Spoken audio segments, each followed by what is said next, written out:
Bismillahirrahmanirrahim. Assalamualaikum warahmatullahi wabarakatuh. Waalaikumsalam. Ini gimana kabarnya teman-teman semua? Sehat? Alhamdulillah. Alhamdulillahirrahmanirrahim. Bapak. Iya. Jadi kali ini ya, saya sebagai fasilitator ya akan menyampaikan materi tentang capaian pembelajaran atau CP ya, seperti itu. Nah, sekarang saya mohon izin nih untuk share materi dalam bentuk slide ya. Siap? Siap, Pak. Oke. Siap, Pak. Jadi materinya tentang capaian pembelajaran atau CP. Nah, adapun tujuan dari pembelajaran kali ini, yang pertama, ya, peserta didik ya dapat memahami konsep dan ruang lingkup capaian pembelajaran. Itu yang pertama. Yang kedua, peserta dapat memahami fase dalam capaian pembelajaran. Itu tujuan pembelajarannya. Kemudian, langkah selanjutnya adalah kita akan mulai dari diri dulu, yaitu ada 2 pertanyaan yang harus teman-teman ya, Bapak Ibu jawab ya. Yang pertama yaitu bagaimana Bapak Ibu merumuskan tujuan pembelajaran pada mata pelajaran yang Bapak Ibu ampu dalam proses kegiatan belajar mengajar atau KBM selama ini. Itu yang pertama. Yang kedua, ya, apa harapan Bapak Ibu dalam memahami unit modul ini terkait peran Bapak Ibu? Oke, silakan Bapak Ibu persiapkan. Kemudian link yang saya berikan dijawab ya, jawabannya di link yang saya berikan yang sudah saya share ke Bapak Ibu sekalian. Sudah, Pak. Oke, sip. Oke, bagus, cepat nih. Nih kerja cerdas ini. Ya. Oke, sekarang kita lihat jawaban Bapak Ibu ya. Jadi untuk pertanyaan yang pertama, bagaimana Bapak Ibu merumuskan tujuan pembelajaran pada mata pelajaran yang Bapak Ibu ampu dalam proses kegiatan belajar mengajar KBM selama ini? Di sini jawabannya adalah ya, yang Bapak Ibu kirim ke saya, yaitu tujuan pembelajaran dirumuskan berdasarkan indikator pembelajaran yang telah dikembangkan sebelumnya, yang berupa definisi tingkah laku siswa yang dapat diukur dan diamati. Rumusan tujuan pembelajarannya mengandung unsur audience, behavior, condition, ya, dan degree. Dalam setiap indikator pembelajaran dapat dikembangkan menjadi satu atau lebih tujuan pembelajaran. Bagaimana menurut yang lain? Saya kira ini jawaban yang baik seperti itu. Oke Bapak Ibu, kita lanjut. Lanjut, Pak. Oke.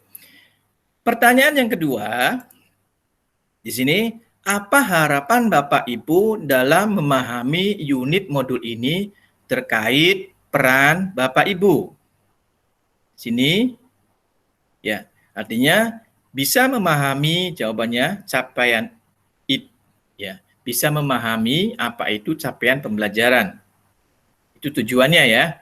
Nah, harapannya yang Bapak Ibu kirim jawabannya adalah, harapan saya adalah mengetahui manfaat dan teknik dalam menentukan capaian pembelajaran dan tindak lanjut dari hasil analisis capaian pembelajaran. Ada yang mau menambahkan? Bagaimana menurut yang lain? Oke. Cukup, Pak. Bagus ya jawabannya. Kita lanjut. Yaitu kita masuk pada eksplorasi konsep. Ya. Yang pertama, apa itu capaian pembelajaran? Yang kedua, tujuan capaian pembelajaran. Yang ketiga, prinsip capaian pembelajaran. Yang keempat, rumusan capaian pembelajaran. Yang kelima, komponen capaian pembelajaran. Sekarang akan saya ulas sedikit. Yang pertama, yaitu apa itu capaian pembelajaran? Jadi capaian pembelajaran itu biasa kita kenal dengan CP, ya, dengan istilah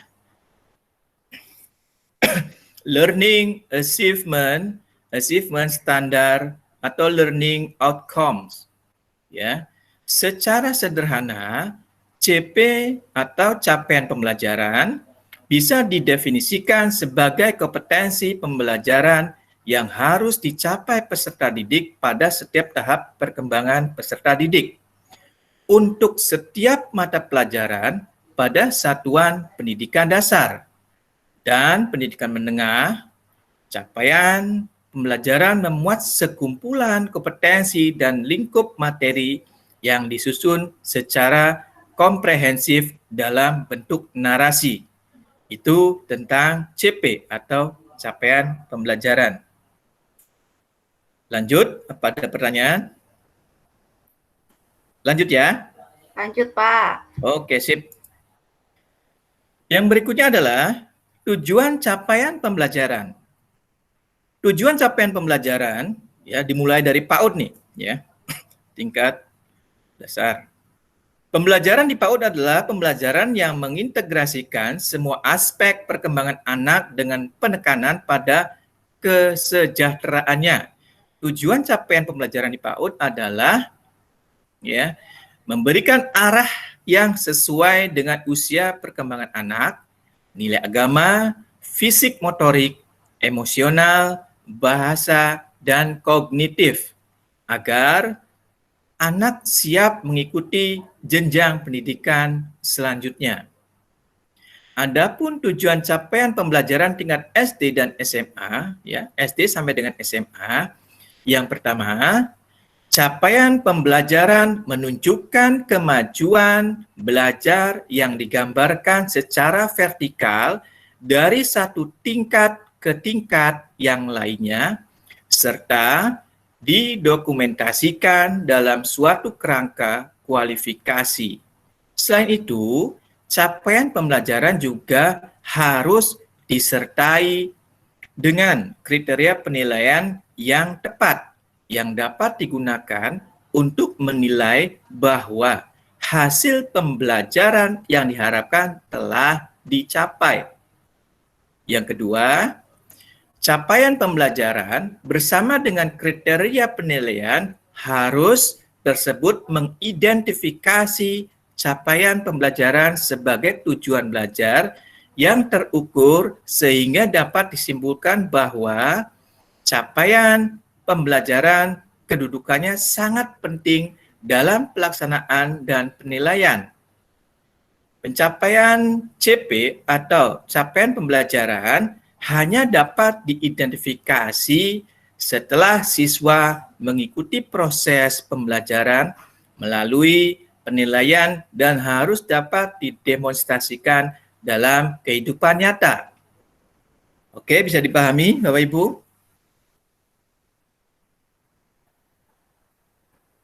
Oke. Lanjut ya. Lanjut ya. Lanjut, Oke. Pak. Lanjut, Pak. Oke, berikutnya adalah kolaborasi atau diskusi. Di sini saya membagi dua kelompok ya, ada kelompok 1 ya dan kelompok 2. Adapun kelompok 1 yaitu Bu Elis ya. Kemudian kelompok 2 yaitu Bu Ana dan Pak Asep. Siap ya? Oke. Nah, adapun yang harus dilakukan adalah silakan diskusikan ya untuk kelompok 1 materinya ya atau pokok pembahasannya yaitu prinsip capaian pembelajaran. Sedangkan kelompok 2 yaitu komponen capaian pembelajaran. Bisa dipahami Bapak Ibu? Bisa, Pak. Mangga, silakan didiskusikan. Ini kelompok mana dulu yang mau presentasi? Ya, biar Bu Elis aja dulu, Pak. Mangga, kelompok 1 Bu Elis. Boleh, bentar ya, Pak. Saya Mangga. tampilkan dulu.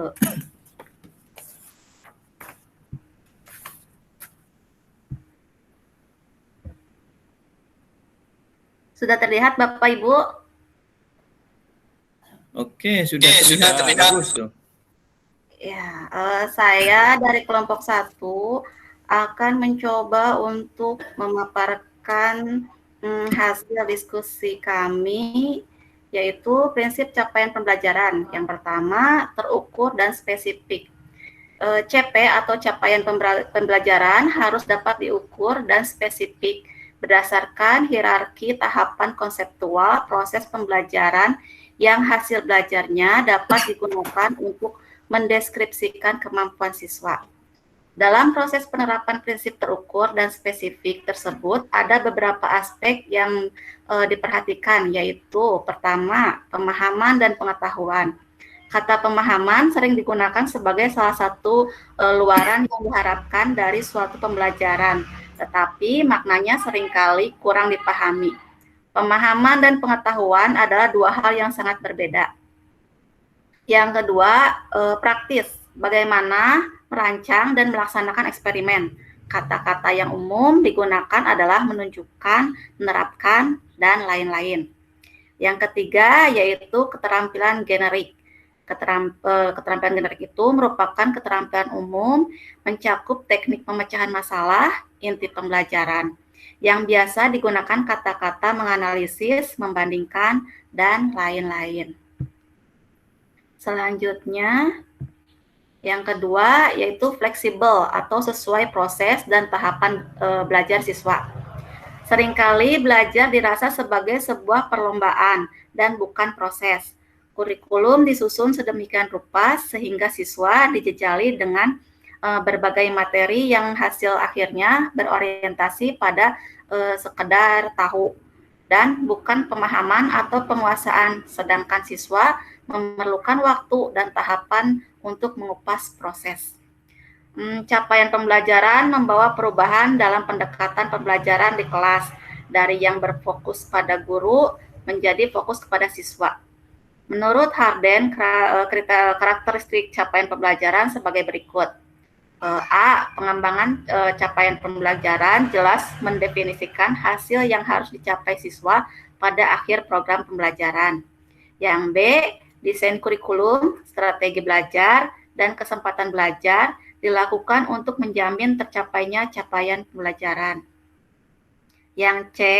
Proses penilaian disesuaikan dengan capaian pembelajaran dan penilaian setiap individu siswa dilakukan untuk memastikan bahwa siswa mencapai target pembelajaran. Barangkali itu saja Bapak Ibu hasil dari kelompok 1. Terima kasih. Wassalamualaikum warahmatullahi wabarakatuh. Salam warahmatullahi wabarakatuh. Ada tanggapan untuk kelompok lain? Kelompok 2? Oke, jadi kalau tidak ada tanggapan, ya jadi pada prinsipnya ya capaian pembelajaran itu ada dua ya. Yang pertama terukur dan spesifik, ya, dan yang kedua adalah fleksibel, ya, sesuai proses dan tahap belajar siswa. Itu kalau kita mau ambil intisarinya seperti itu kira-kira. Bisa dipahami ya Bapak Ibu? Oke, kita lanjut ke kelompok kedua, yaitu Bu Ana dan Pak Asep. Mangga siapa yang mau mempresentasikan? Ya, mungkin saya mau mencoba untuk mempresentasikannya, Pak. Mangga, Bu. Kami dari kelompok 2, terdiri saya dengan Pak Asep. Di sini kami akan menjelaskan tentang komponen capaian pembelajaran. Nah, dalam dokumen capaian pembelajaran tersebut itu terdapat 4 komponen, di antaranya rasional mata pelajaran yang memuat alasan pentingnya mempelajari mata pelajaran tersebut dan keterkaitan antara mata pelajaran dengan salah satu atau lebih profil pelajar Pancasila. Kurang dekat dengan mikrofon, Bu. Untuk SLB rasional, mata pelajaran juga dikaitkan dengan keterkaitan mata pelajaran untuk menunjang keterampilan fungsional anak dalam kehidupan sehari-hari. Yang kedua, tujuan mata pelajaran.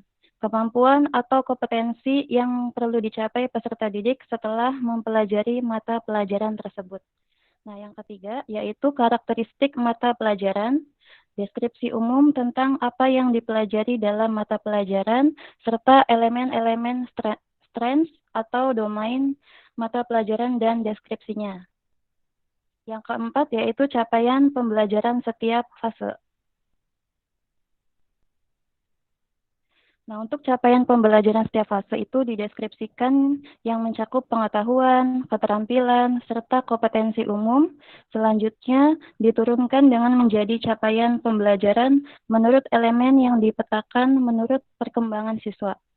Pembagian fase dalam capaian pembelajaran dapat digambarkan sebagai berikut. Pada fase A, itu umumnya untuk SD kelas 1 sampai 2, untuk fase B itu SD kelas 3 sampai 4, fase C kelas 5 sampai 6. Nah, untuk fase D ini dari kelas 7 dan 9 pada tahap SMP. Untuk fase E-nya yaitu untuk tingkatan SMA kelas 10 dan fase F-nya pada tingkat SMA kelas 11 sampai 12. Nah, untuk SLB capaian pembelajaran didasarkan pada usia mental yang ditetapkan berdasarkan hasil asesmen. Pembagian fase dapat digambarkan sebagai berikut. Untuk fase A, pada umumnya usia mental kurang dari sama dengan 7 tahun. Fase B-nya untuk usia mental kurang lebih 8 tahun. Fase C kurang lebih 8 tahun. Selanjutnya fase D kurang lebih 9 tahun, fase E kurang lebih 10 tahun. Sedangkan untuk fase F pada umumnya usia mental kurang lebih 10 tahun. Mungkin itu saja Bapak yang bisa kami sampaikan dari kelompok 2. Terima kasih. Oke, terima kasih untuk kelompok 2 ya. Bu Ana dengan Pak Asep. Ada masukan atau penambahan ya menurut Bapak Ibu? Ada? Oke, kalau tidak ada, oke sekarang saya simpulkan nih. Jadi untuk komponen capaian pembelajaran ya ada 4 komponen ya garis besarnya. Yang pertama rasional mata pelajaran, yang kedua tujuan mata pelajaran, yang ketiga karakteristik mata pelajaran, dan yang keempat adalah capaian pembelajaran setiap fase. Seperti itu ya, Bapak Ibu. Kemudian pada komponen capaian pembelajaran ya, di sini akan dibedakan untuk kelas ya. Kalau kelas usia pendidikan dasar dari SD, SMP sampai SMA ya, yang tadinya dinamakan kelas sekarang fase kita sebutnya seperti itu ya. Tadi sudah dijabarkan ya. Karena di sini kita nanti akan ada tugas mandiri ya, yaitu untuk kelas 10, maka kelas 10 itu termasuk ke dalam fase E ya, baik SMA maupun SMK, yaitu fase E ya. Sedangkan untuk yang SLB ya, ini didasarkan pada usia mental Pak Ibu. Oke, seperti yang tadi dijabarkan oleh Bu Nur Hasanah. Bisa dipahami kira-kira? Bisa ya? Bisa. Oke, kita lanjut ke berikutnya. Saya izin untuk share lagi slide-nya. Ya. Bapak Ibu, untuk lembar kerja ya, untuk tugas mandiri yaitu menentukan gambaran aktivitas pembelajaran. Yang pertama, Bapak Ibu pilih satu fase yang sedang Bapak Ibu ampu dalam dokumen capaian pembelajaran pada mata pelajaran yang Bapak Ibu ampu. Yang kedua, pilih satu elemen atau domain dari fase yang Bapak Ibu pilih. Ya. Yang ketiga, cermati kompetensi yang ingin dicapai pada satu elemen atau domain yang telah Bapak Ibu pilih tadi. Yang keempat, tentukan gambaran aktivitas pembelajaran dari masing-masing kompetensi yang ingin dicapai pada elemen atau domain tersebut. Yang kelima, gambaran aktivitas pembelajaran harus disesuaikan dengan kondisi peserta didik dan satuan pendidikan tempat Bapak Ibu mengajar. Beberapa faktor yang bisa Bapak Ibu jadikan pertimbangan untuk menentukan gambaran aktivitas pembelajaran diantaranya adalah gaya belajar peserta didik, kegemaran peserta didik, kondisi psikis, serta jadi kondisi psikis peserta didik, kondisi fasilitas satuan pendidikan tempat Bapak Ibu mengajar, kondisi sosial dan budaya di lingkungan sekitar satuan pendidikan Bapak Ibu, kearifan lokal di lingkungan sekitar satuan pendidikan Bapak Ibu, tuliskan hasil pekerjaan Bapak Ibu ke dalam lembar kerja yang tersedia. Yang terakhir, tuliskan hasil pekerjaan Bapak Ibu dengan jelas dan lengkap, terutama dalam kolom faktor pertimbangan penentuan gambaran aktivitas pembelajaran. Deskripsikanlah faktor-faktor pertimbangan tersebut sedetail mungkin. Jadi nanti Bapak Ibu silakan download ya formatnya, kemudian Bapak Ibu isi ya. Setelah itu silakan Bapak Ibu presentasikan seperti itu hasil dari tugas mandiri tersebut. Bisa dipahami? Bisa, Pak. Oke, 2 menit cukup ya? Mbak, boleh, Pak. Jadi 3 menit. 3 menit ya? Oke, siap. Oke, siap. 3 menit. Silakan Bapak Ibu kerjakan. Sudah terlihat, Bapak? Sudah, Bu. Ya. Nah, di sini saya akan menjelaskan tentang lembar kerja demonstrasi kontekstual, yaitu menentukan gambaran aktivitas pembelajaran. Nah, untuk yang ini merupakan informasi umum, ada nama guru, saya sendiri Nur Hasana. Terus untuk satuan pendidikannya, SMK Negeri 1 Sindang, untuk mata pelajarannya informatika, program keahliannya untuk semua program keahlian. Fase yang diampunya, fase E, untuk elemen atau domain yang dipilih, yaitu tentang logika dan operasi dan perhitungan data. Untuk kompetensi yang ingin dicapai yaitu peserta didik mampu menerapkan logika dan operasi perhitungan data.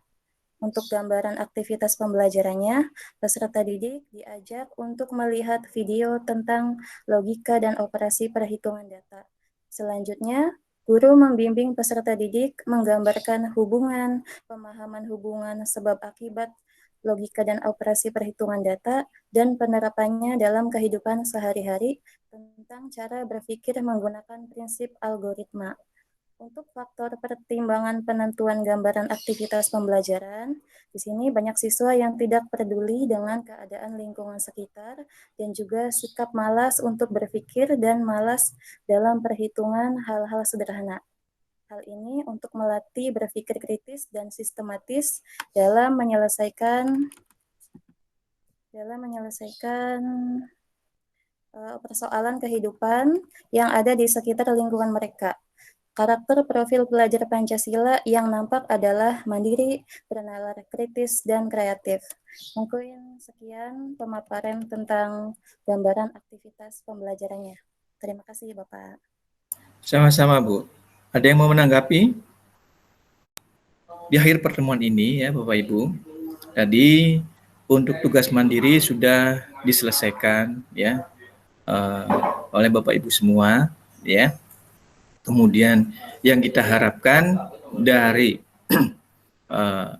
pembelajaran kali ini yaitu ingat bahwasanya kita harus bisa memahami dan menerapkan dari tujuan awal ya yang kita tentukan, yaitu dapat memahami konsep dan ruang lingkup capaian pembelajaran atau CP.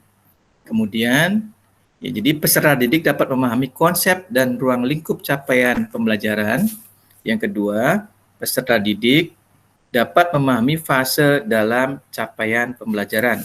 Dan satu yang harus Bapak Ibu ingat, ya, dalam sekolah penggerak ya di sini kita harus selalu ya menjadikan peserta didik ini yaitu sebagai pelajar Pancasila seperti itu, yaitu harus berkebinekaan, gotong royong ya.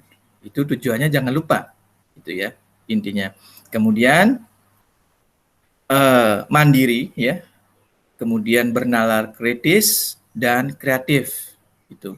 Jadi untuk pelajar Pancasila ini kita harus selalu menekankan ya hasil capaian di akhir nanti untuk peserta didik kita. Bisa dipahami Bapak Ibu? Oke. Bisa, Pak.